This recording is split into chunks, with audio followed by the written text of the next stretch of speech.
Sud Radio, tous au jardin. Bonjour Mickaël Lebré. Bonjour Jean-Marie. Vous êtes responsable des collections végétales de Promesse de Fleurs. Vous nous parlez des plantations en racines nues, c'est le moment ?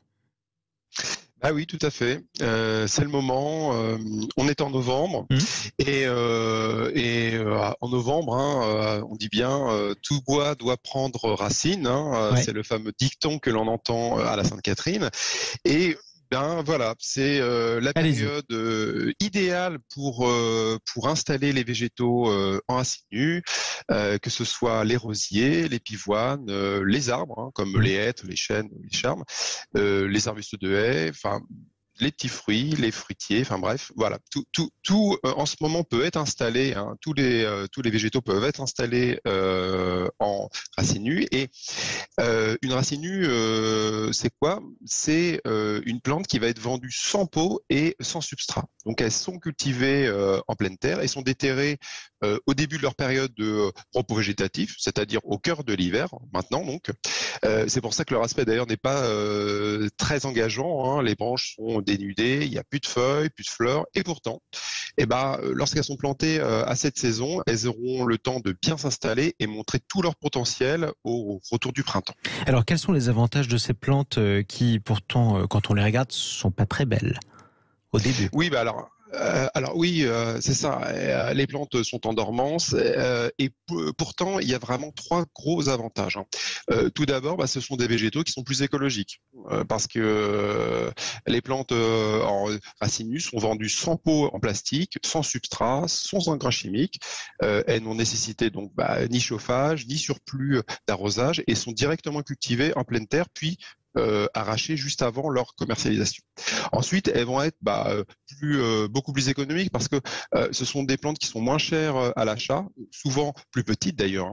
Donc, dans le cas d'une plantation en nombre, par exemple, si vous voulez constituer une haie, une roseraie, ou bien créer un verger, par exemple, c'est ce conditionnement-là qui va être privilégié parce que c'est ce qui va présenter un meilleur rapport qualité-prix. Et enfin, ce sont des végétaux pratiques, parce que les plantes en racines nues, elles ne sont pas lourdes, ça pèse vraiment rien.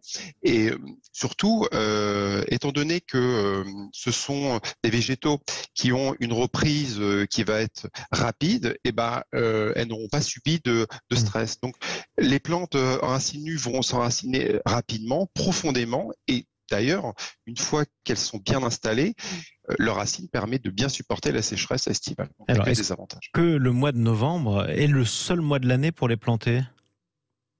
Alors, non, on peut les installer jusqu'environ mi-mars. En fait, les végétaux en racines nues, on va les installer durant toute cette période d'automne-d'hiver, hors période de gel, bien évidemment, et de fortes pluies. Donc, on va les trouver dans le commerce, généralement, pendant donc leur période de dormance, c'est-à-dire entre novembre et février-mars environ. Alors, la plantation de ces racines nues, est-ce qu'elle est plus complexe qu'une plantation en pot ou pas ? Non, au contraire même, je dirais. C'est assez simple. Il faut juste prendre quelques précautions. Il faut savoir déjà que les végétaux doivent être plantés dès leur achat afin d'éviter que les racines soient à l'air libre et ne se dessèchent. Si par exemple vous n'avez pas le temps de les installer tout de suite, il suffit juste de mettre les racines dans du sable ou dans la terre pour éviter qu'elles ne se déshydratent. Donc avant la plantation, chose très importante, il faut bien inspecter le système racinaire de la plante. Les racines doivent être saines, souples, bien homogènes, ne pas présenter de blessures, ça c'est important, et doivent être bien équilibré. Donc, n'hésitez pas à supprimer les racines mortes, cassées ou bien trop longues à l'aide d'un sécateur, tout simplement. Et enfin, les sujets en racines nues, ça c'est très important, demandent une étape supplémentaire à la plantation pour bien éviter qu'il y ait des bulles d'air lorsqu'on les installe. Il faut praliner les racines. Ça, c'est vraiment un geste très important à faire. Et ça veut dire enrober les racines pour les protéger. Tiens, c'est un terme technique sur lequel on reviendra à l'avenir avec vous, Mickaël Lebré. Ça fait partie de ces techniques qui sont si précieuses pour les jardiniers et que vous nous expliquez assez régulièrement. Merci beaucoup, Mickaël. Responsable des collections végétales chez Promesse de Fleurs.